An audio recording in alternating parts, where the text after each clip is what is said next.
Well, it's another good day getting to work on the layout just a little bit. I have 4 of these Bachmann S4 Alco switchers, and I really like them. They're perfectly sized for my layout. In fact, I did my track plan based on having the dimensions of these locomotives as the standard. But recently I ran into a problem. I took the shells off 2 of them to do some weathering, and when I put them all back together, they ran horribly. And so it was quite frustrating for a couple of days until I could figure out what went wrong.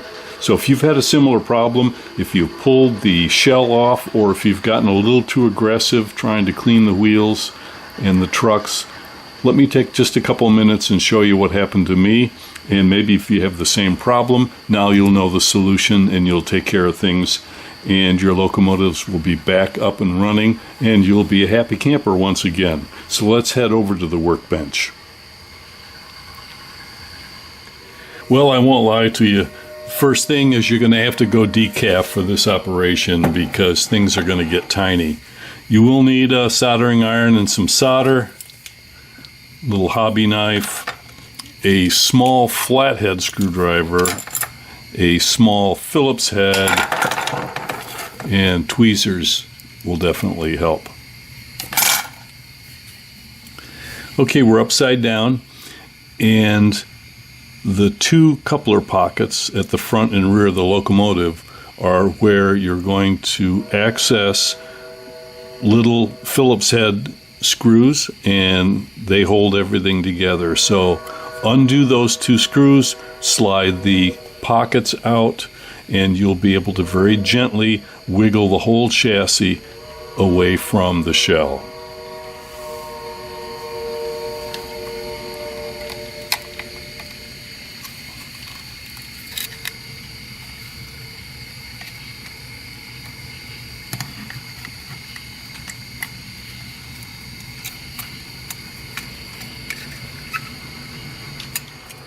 Be very gentle as you wiggle the shell off.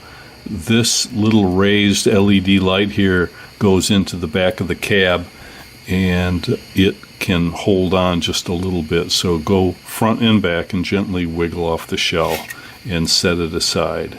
And so now, to see what's going on, we have to open up these trucks, and to do so, there's a plastic cap on the bottom, and this cap has a bottom piece and the side rails all attached. It's all one piece. So you'll take your small flathead screwdriver and start in the back, and you will gently pry up on this little tab. And I did it in 2 steps. Well, I switched the camera around because I'm right-handed, and it'll be a little bit easier for me to show you this. So we're upside down, and we want to remove the cover off of these trucks so we can see what's going on. And to do so, it's all one piece on these little Bachmanns. And there's a little plastic tab here, and this has to slightly come out and over this little tab. So I did it in 2 steps, and then you may have to come in here and work it just a little bit, and then this whole piece comes off. And I'll see if I can position this now on camera so that you can see what's going on. I'll switch over to my pencil here. Okay, hopefully you can see what's going on. See this red wire here? It's one of the power leads, and it comes underneath the circuit board on top. There's a slot cut in this piece here, and so a black and red wire, they run down and through 2 holes in the bottom of the chassis, and they protrude here, and they get soldered on to the power pickups. And right here is where I had a problem with my locomotive.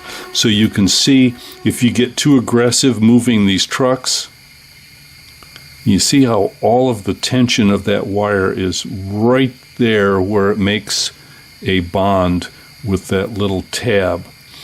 And in one of my locomotives, this wire here was actually pinched on the inside of the chassis, so it had absolutely no movement whatsoever down in here. And of course, by wiggling the shell off, it disturbed this wire here. And just by working these trucks a little too aggressively, you can see where that wire could easily snap off. And where it gets tricky is the wire is in the vicinity of the pickup. So when you set your locomotive on the layout, that may or may not be touching. And it's touching just often enough to maybe move the locomotive forward just a little bit. And so it drives you crazy trying to figure out what the problem is. If it just came disconnected and the locomotive did not work at all, then you would immediately say, okay, I've lost complete power to the locomotive.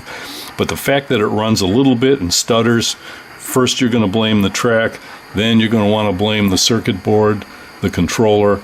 But really what's happening is this wire is so close that it's touching and then not touching that little tab.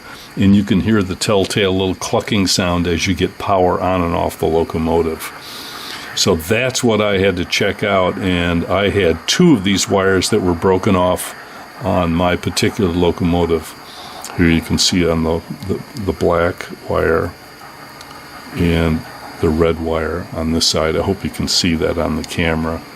So what you're going to have to do on mine, I had to loosen this little cabinet piece here by taking these 2 screws out to give myself a little more length of this red wire, passing it over here so that I could pull it out a little bit and scrape some of the insulation off.